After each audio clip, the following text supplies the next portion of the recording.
गोविंद जायसवाल को सिविल सेवा परीक्षा में 48वीं रैंक हासिल करने की जबरदस्त उपलब्धि के लिए जाना जाता है।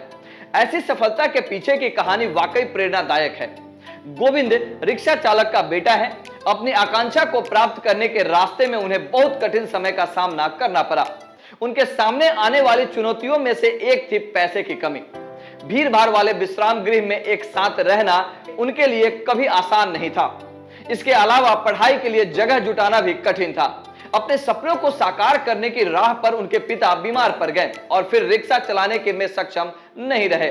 यह उनके और उनके परिवार के लिए बहुत बड़ा झटका था। हालांकि इन सभी चुनौतियों ने उन्हें मजबूत बना दिया, क्योंकि उन्होंने कड़ी मेहनत से पढ़ाई की और 2007 में 48वीं रैंक प्राप्त कर सफलता हासिल कर ली। आईएएस गोविंद जायसवाल उत्तर प्रदेश के वाराणसी के रहने वाले हैं। फिलहाल वह स्वास्थ्य एवं परिवार कल्याण विभाग में निदेशक के पद पर तैनात हैं। उन्होंने बचपन से ही जिंदगी में काफी संघर्ष किया है। उनके इस कठिन सफर में उनके पिता और बहनों ने उनका काफी सहयोग किया। उनके त्याग और आशीर्वाद के बिना वह अपनी जिंदगी के इस मुकाम तक कभी नहीं पहुंच पाते। गोविंद जायसवाल के पिता एक रिक्शा कंपनी के मालिक थे और उनके पास 35 रिक्शा थे। गोविंद की मां ब्रेन हेमरेज का शिकार हो गई थी। पत्नी के इलाज में उनके ज्यादातर रिक्शा बिक गए और वह गरीब हो गए।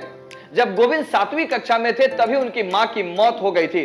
तब तक उनके पिता गोविंद और अपनी बेटियों के साथ काशी के अलईपुरा में 10 बाई 12 की एक कमरे में 4 भाई बहन शिफ्ट हो गए थे। कई बार गोविंद और उनके परिजन सिर्फ सूखी रोटी खाकर अपना गुजारा करते थे। इसके बावजूद गोविंद के पिता ने अपने चारों बच्चों की पढ़ाई में कोई कमी नहीं रखी। उन्होंने अपनी तीनों ग्रेजुएट बेटियों की शादी में अपने बचे हुए रिक्शे भी बेच दिए। गोविंद जायसवाल ने अपनी शुरुआती पढ़ाई उस्मानपुरा के सरकारी स्कूल से की थी। उसके बाद उन्होंने वाराणसी में ही स्थित हरिश्चंद्र यूनिवर्सिटी में से मैथ में ग्रेजुएशन किया था। 2006 में गोविंद यूपीएससी की परीक्षा तैयारी करने के लिए दिल्ली चले गए थे। उनको पॉकेट मनी भेजने के लिए उनके पिता सेप्टिक और पैर में घाव होने के बावजूद रिक्शा चलाते थे। वह कई बार खाना नहीं खाते थे और न ही उन्होंने अपने घाव का इलाज करवाया। गोविंद ने भी दिल्ली जाकर कोचिंग नहीं ज्वाइन की। वह वहां बच्चों को ट्यूशन पढ़ाते थे। रुपए बचाने के लिए उन्होंने एक टाइम का टिफिन और एक चाय बंद कर दी थी। 2007 में उन्होंने यूपीएससी परीक्षा में अपने पहले ही प्रयास में 48वीं रैंक हासिल की थी। आईएएस गोविंद जायसवाल की पत्नी चंदना चौधरी एक आईपीएस ऑफिसर हैं। इन दिनों इन दोनों की अरेंज मैरिज हुई थी।